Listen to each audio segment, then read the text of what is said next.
Mr. Chidambaram, thanks very much for joining us. One of the factors we've been looking at and discussing here is the national impact of this and whether this projects Nitish Kumar into a potential prime ministerial candidate for a Mahagathbandhan nationwide. Is it premature to say that, or are there steps, is he moving in that direction? This is typical of the media. It jumps the gun. I don't think this is the time to talk about what will happen in the 2019 elections. For all we know, Mr. Nitish Kumar may well be content by consolidating his position in Bihar and delivering 5 years of good government. I think those questions don't arise now. The more important question today is, how will the BJP, and particularly its leadership and Prime Minister, react to this result? As I wrote in a column today, you can win and or lose and can go in either direction. Will there be a course correction today? I'm not concerned about post-2019. I'm concerned about the here and now, the 2015 to 2019. Will there be a course correction? Right, yes. We've been discussing that. Yeah. Mr. Chidambaram, if I may ask you a question. We talked about what lessons will the BJP learn from this. But what lessons will the Congress learn from this?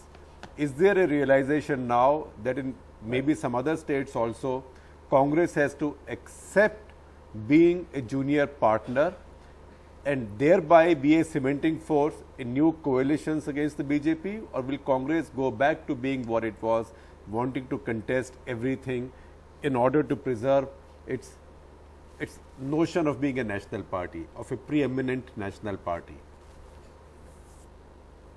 Your question is very pertinent.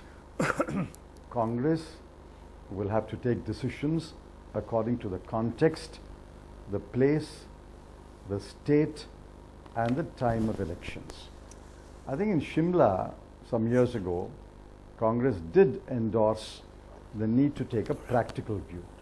And I congratulate the Congress leadership, the President, the Vice President, in the Bihar election for taking a very practical point of view.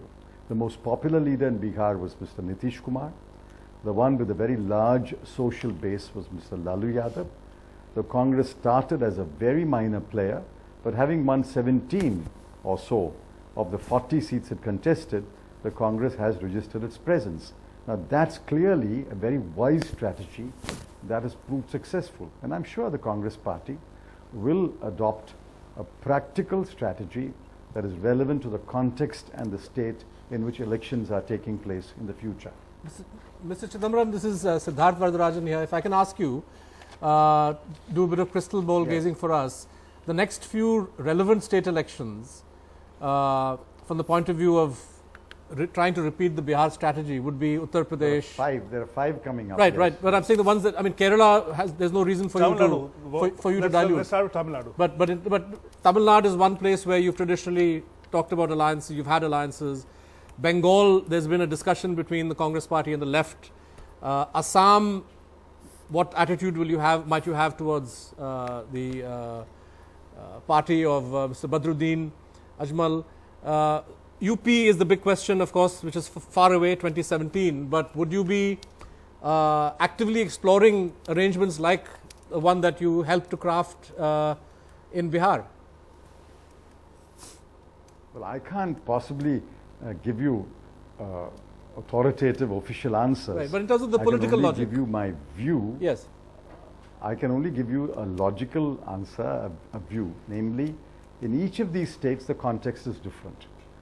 In Assam, clearly after the split in the party, it's necessary to forge alliances. And I believe that some steps are being taken towards forging an alliance. In Kerala, after the local body elections results came out, it's been a bit disappointing. It's necessary to consolidate the current alliance and make sure that no alliance partner leaves the alliance. UP is far away. In Tamil Nadu, and Pondicherry, it's a little tricky.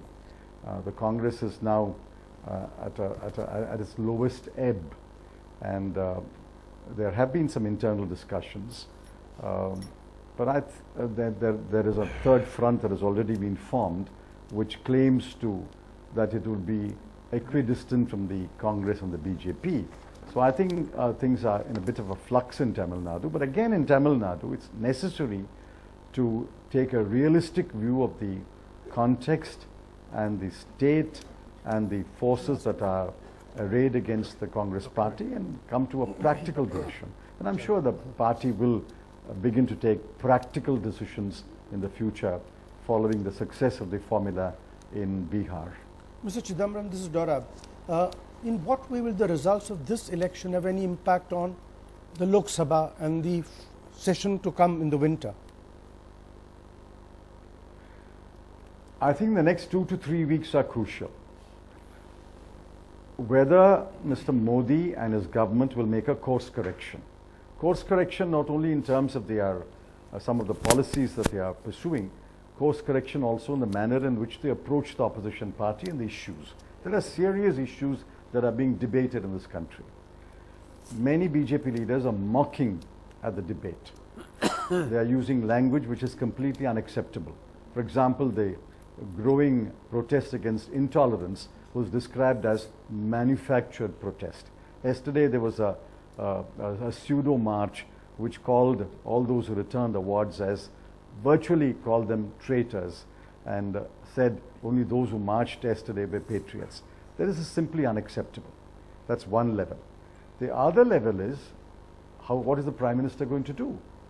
The Prime Minister today has a government which can be described as a car with 4 tires. One is flat, one is non-existent, and all power is centralized from the Prime Minister's office. And can you get away with the bluff and bluster? You'll have to deliver on the ground. So in the next 2 to 3 weeks, we'll have to closely watch whether the BJP leadership will make a course correction. And I'm told there is a cabinet reshuffle.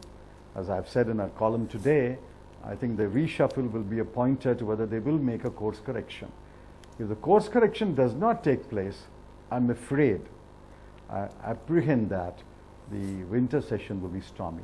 But if a course correction does take place, it's possible that business can be done in Parliament. Yeah, Mr. Chidambaram, this is Chari here. Congratulations for a spectacular victory in Bihar, of course. But you just said that as a strategy. I didn't play any role. Yes. No, I don't think that is the reason for your spectacular victory anyway. As a strategy, you said you are ready to abdicate your leadership role like you did with Nitish. You are prepared I didn't to use those words, Mr. Chari. No, I said we'll have to take a practical view. Yeah. Okay, you take Depending a practical upon view. the context and the state. So you take a similar practical view in Tamil Nadu, you take a similar practical view in Assam, let us say. So what happens is, in the bargain, don't you think it's a failure of your own leadership? So you accept that the Congress has lost. I don't think so. Vacated the space. I don't think so. You see, it was said of the Congress in 1977 that the Congress has forever lost its preeminent position. We bounced back in 1980 as a preeminent party of India. Again, it was said in 1996 and 1998, Congress has forever lost its numero uno position. We bounced back in 2004, and for 10 years we were the #1 party. So I don't think these conclusions can be drawn so abruptly and so quickly. The point is, in each state, we may be either the #1 party, or the #2 party, or the #3 party. Depending upon the context and the state, we'll have to take practical decisions. For example, if an election is held in Maharashtra, whenever it is held, the Congress will remain the #1 party of any alliance. If an election is held in Assam, the Congress will remain the #1 party in any alliance. If an election is held in Himachal Pradesh, the Congress may be able to fight alone. As I said, it will depend upon the context and the state. In the context of Tamil Nadu, obviously, we are not the #1 player in that state. We will therefore have to take practical decisions. Right, Mr. Chidambaram, thank you very much for joining us. Very good of you